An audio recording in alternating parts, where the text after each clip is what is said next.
안녕하세요. 건강정보를 분석하고 플랜을 세워드리는 이웃집 닥터 이창입니다.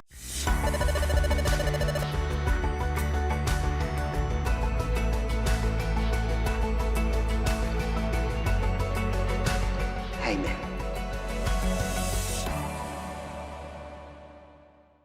2022년도 건강보험심사평가원에서의 자료를 보면 2017년 대비 35.1% 우울증 환자가 증가하였습니다.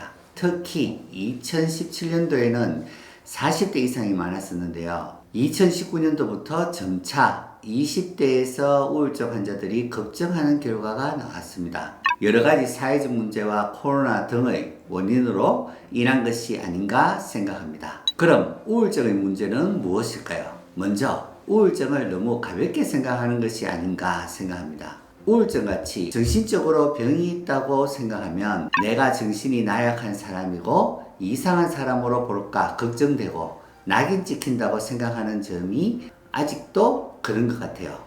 그리고 정신과에 간다는 자체가 주위 사람들이 그렇게 부정적으로 볼까 피하고 될 수 있으면 안 간다고들 합니다. 사람들은 어떤 문제든지 스스로 해결하기를 좋아합니다. 그래서 내 문제에 대해서 다른 사람이 개입하는 것을 극도로 싫어하기도 하죠. 우울증에 대해서도 나는 이런 것쯤은 스스로 해결할 수 있어, 또는 나는 우울증이라는 정신병은 아니야, 그냥 두면 사라질 마음이 잠깐 약해진 정도야, 그래서 시간이 지나면 좋아질 것이야 라고 자신을 위안하고 우울증을 그냥 방치하기도 합니다. 그렇지만 우울증은 실제로는 사회적인 문제입니다. 참을 문제도 아니고요.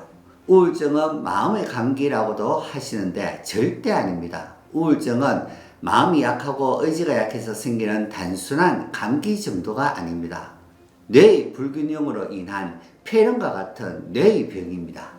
가볍게 생각해도 되는 것은 우울증이 아닌 우울감이라고 하는데요. 단순 우울감은 살다 보면 여러 가지 사건, 스트레스로 인해서 일순간적으로 마음이 우울해지는 정도를 말합니다. 수일 내로 금방 예전의 나의 모습을 찾아서 전혀 일상생활에 지장이 없는 상태로 회복되지요. 우울 감정이 좋아지지 않고 점차 심해지면 밖을 나가지 않고 집에서 자기 방에서만 생활하고 은둔 생활을 하게 되기도 하고, 의욕이 떨어지고 무기력해서 움직이지 않고 지내다 보니 비만으로 살이 찌고 고혈압, 당뇨, 고지혈증 등 대사성 질환이 생기기도 하죠. 그리고 대인관계에서 멀어지다 보니 주변의 친구들이 떨어져 나가고 혼자라는 생각에 점점 더 우울한 늪에 더 빠지게 됩니다. 어떤 경우는 이러한 우울 감정을 극복하기 위해서, 부정적인 생각을 잊기 위해서 술을 찾게 되고 알코올 중독,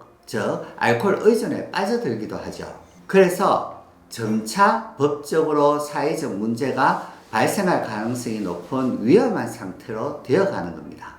여기에서 자살이라는 극단적인 결과를 보여주기도 하죠. 우리나라가 OECD 중 가장 높은 자살률을 보이고 있는 증거입니다. 그렇다면 저희 하이맵에서는 우울증 치료를 어떻게 접근하는지 알려드리겠습니다. 먼저 얘기할 것은 우울증 치료 중이시라면 치료 기간 동안에 대해서 주치의 선생님과 꼭 상의하셔야 하고, 치료는 본인을 포함하여 가족분들이 꼭 참여해야 합니다. 주위 분들의 도움이 절실한 문제이니까요.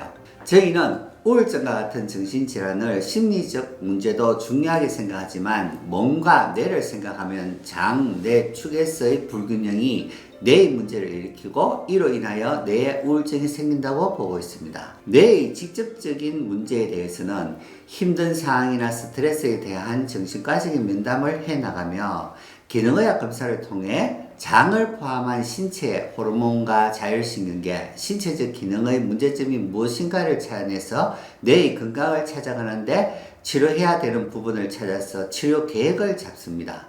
그리고 정량뇌파 검사를 하여 뇌의 상태가 어떠한지를 평가하고 TMS 치료 프로그램을 정하여 신체와 뇌를 함께 치료해 나갑니다. 물론 약물을 함께 복용해야 될 정도로 심각할 때는 약물 복용도 같이 해야 되지요. 점차 좋아지면 빠른 약물 감량과 최소한의 약물 복용으로 부작용을 최소화하며 치료해 나갑니다. 다시 한번 말씀드립니다.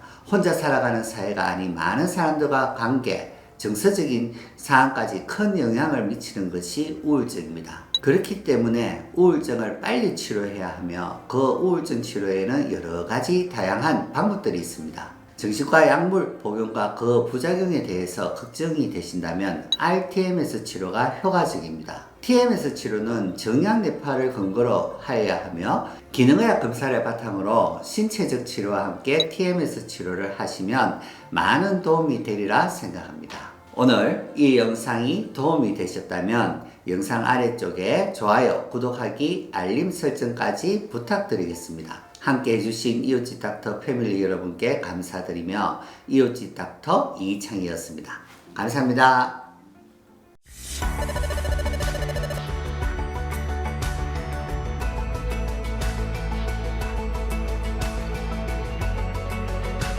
하이맨